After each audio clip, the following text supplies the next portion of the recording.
room. And she said that this woman told this story not from please pity me or this is an awful thing that happened, but how grateful her family was that when they needed food, there was food and it nurtured them. And when they needed water, there was water and it nurtured them. And nobody got sick from what we would, in our perception, see as poisonous.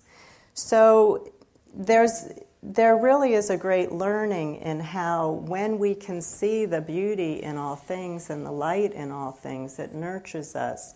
If we walk around the world seeing ourselves living in a toxic environment, we are in a toxic environment and being poisoned by that. So our perception really does change our reality. And another principle that I find is really important to work with is finding meaning in life. In our culture, part of what's happening with the American dream and why we're in the place that we're in is that we forgot about what brings meaning. We don't live a life of passion anymore. And life without meaning equals despair. So you're basically seeing people who are really depressed. There's no meaning. So sure, you show people shiny objects or other objects out there because there's no inner meaning. They're going to go for that. And I was doing a soul retrieval once for a woman who was dying of AIDS.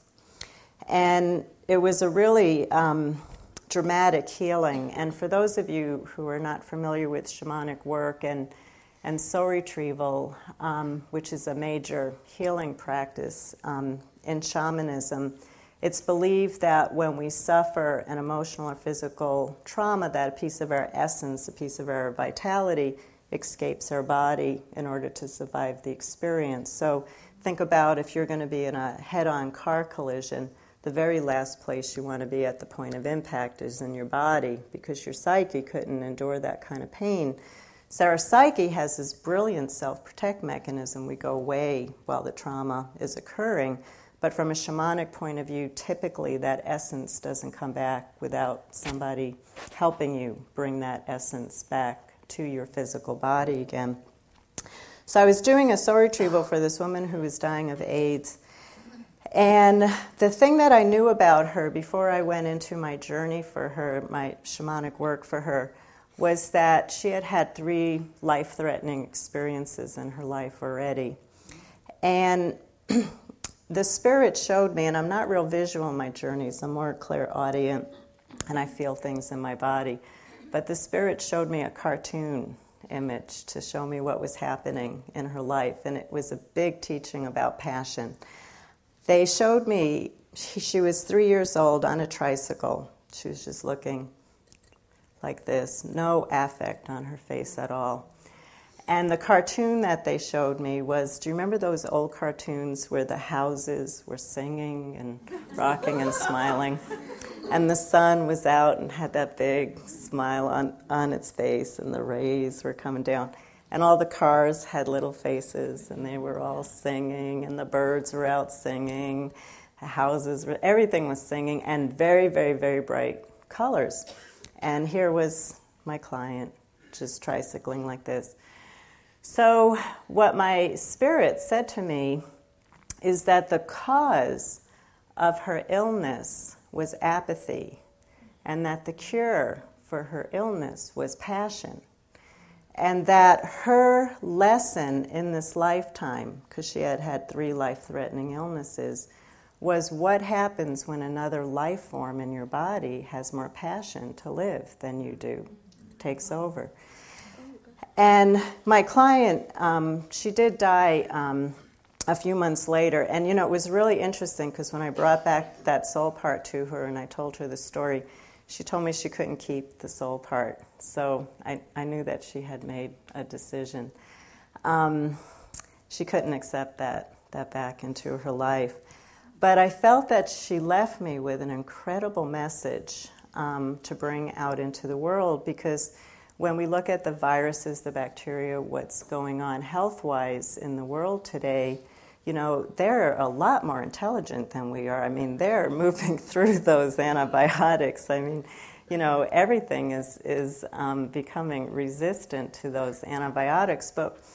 But I think it's because they have so much passion for life. We don't have passion. We don't want to live. It's like Llewellyn said, we haven't said yes. Not only yes to oneness, we haven't said yes to life. And these other beings have. And they're thriving. And we're, getting lost in the fray here. So finding what's meaningful, and I know in our culture, we were trained in school to be factory workers, how to behave at certain bells. And we were taught, nobody ever said these words to you, but we got the message that if you shine too bright, you're going to get into trouble. Keep your light down, just behave, and you'll get through. So we have a culture, we talk about changing the dream, but we have a culture that's lost in survival instead of thriving. And we've forgotten the joy, the magic of life. And so, that's a really important place to start. And I can say that in all my years of working with clients, my biggest challenge is helping them find out what would bring meaning into their life again. When I talk about how do you want to use your creative energy, the very first words out of their mouth are, I don't know how to draw. And, or I can't dance. We have this definition about creativity. And of course, most of us were taught as kids that there's only a few creative geniuses in the world and it's not you. So, we already got that message going. So, here we are, we're talking about changing the dream. And it's up to all of us to change the dream. So we all have to honor that we are a facet of the Creator. We all express that creativity in a different way, just as the facets of a diamond. There's different ways to shine in different colors. But we all do have that potential to really make a difference. And it is a time for us to work in cooperation. It is a time for us to bring all of our energies together. It is a time for us to shine our light in the world and to remember that it's all about cooperation, oneness, unity. There's only one light, and we're a facet of that light in the world. So I got my start in shamanism formally in 1980. Halloween of 1980 was when I took my first workshop on shamanic journeying. But I was always a spiritual kid, and growing up in Brooklyn, I gave my poor parents a really hard time because I started talking about things about oneness and light and all of that at a very young age. And, they were an immigrant family from Russia and couldn't figure out what was wrong with me. And had 3 near-death experiences in my life, and my first one was when I was 7 years old and hit by lightning in my house in Brooklyn, of all places. It really had to track me down. And I came back, my mother was in the room with me, and I came back, and, I went unconscious for a bit. And I said, Mommy, I died. She said, no, you didn't. And So I always had that spiritual base behind me, even as a little kid. And then, grew up in the 60s and did the whole drug thing, moved to the Haight-Ashbury looking for love in all the wrong places.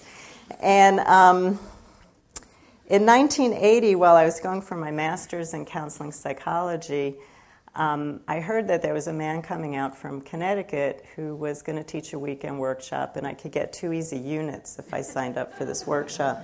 So the two easy units drew me in to meet up with Michael Harner, an anthropologist who teaches shamanic journeying.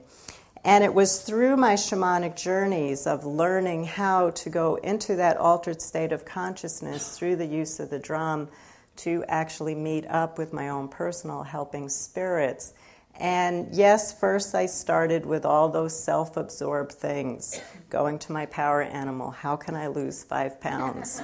You know?